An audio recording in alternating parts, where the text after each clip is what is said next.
Welcome back to my channel. If this is your first time here, I'm glad you found this series. We explore the right of disposition, which is the legal right to control what happens to your body after death, and how to make sure your wishes are honored clearly and respectfully. This episode focuses on Massachusetts, a state that gives you flexibility and control, but only if you make your decisions known in writing. In Massachusetts, you can choose who will handle your funeral, burial, or cremation by naming a designated funeral agent. Under Massachusetts General Laws, Chapter 113, Section 45, you can appoint an individual in writing to have full authority over your remains and final arrangements. This designation can be written as a standalone document or included in a pre-need contract with a funeral home. Once it's signed and witnessed, your agent's authority overrides all family members. This ensures your wishes are followed exactly as you planned, without interference or confusion.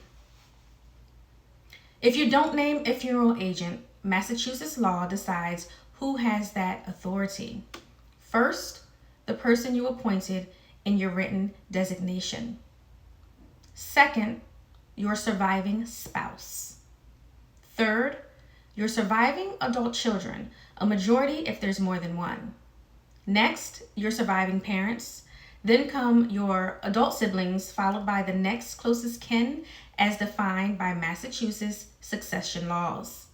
If no one is available or willing, a court or public official may authorize final disposition. This hierarchy is recognized in Massachusetts General Laws, Chapter 113, Section 8, and followed by funeral homes statewide. Timing is critical in Massachusetts. Under Massachusetts General Laws, Chapter 38, Section 14, if a body is not claimed within 30 days, the state may take custody and authorize burial or cremation as an unclaimed body. 30 days might sound like a lot of time, but between paperwork, holidays, and family disputes, it can pass quickly. If you want to guarantee your wishes are respected, designate someone you trust and give them a copy of your signed document now. If you're estranged or no contact with family, Massachusetts law will still follow the statutory hierarchy unless you've officially named someone else. That means a relative you haven't spoken to in years could still be in control of your final arrangements. By naming a designated funeral agent, you remove that risk entirely. It gives authority to someone who actually understands and respects your wishes. Massachusetts law doesn't specifically reference chosen names or gender identity in its disposition statutes. If you live under a chosen name or your identity differs from your legal documents, make sure your written designation includes how you want to be represented, your name, your pronouns, and how you wish to be remembered. Give a copy to your agent and to your funeral home so there's no confusion when the time comes. Before we close, let's go over a few common mistakes people make when it comes to their final arrangements in the state of Massachusetts. First, assuming a will is enough. A will does not control funeral decisions. It is often read after burial or cremation has already taken place. Second, not officially naming an agent. Verbal instructions or informal notes aren't legally binding. Only a signed witness document gives someone authority.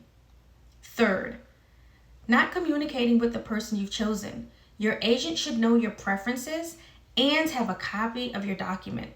Surprises create confusion, not peace. Avoiding these mistakes helps ensure your final wishes are honored exactly the way you intend. As always, thank you for watching. I hope this helped you understand how Massachusetts handles the right of disposition and why taking action now gives you peace later. If this information helped you, share it with your family, friends, or anyone living in Massachusetts who needs to hear their rights. Conversations like this save time, stress, and confusion when it matters most. Be sure to like, comment, and subscribe for more state-by-state episodes in this series. And check out the rest of my Right of Disposition playlist to learn how these laws differ across the country. I'm Bella, but this is your life, your legacy, your choice, even after you're gone.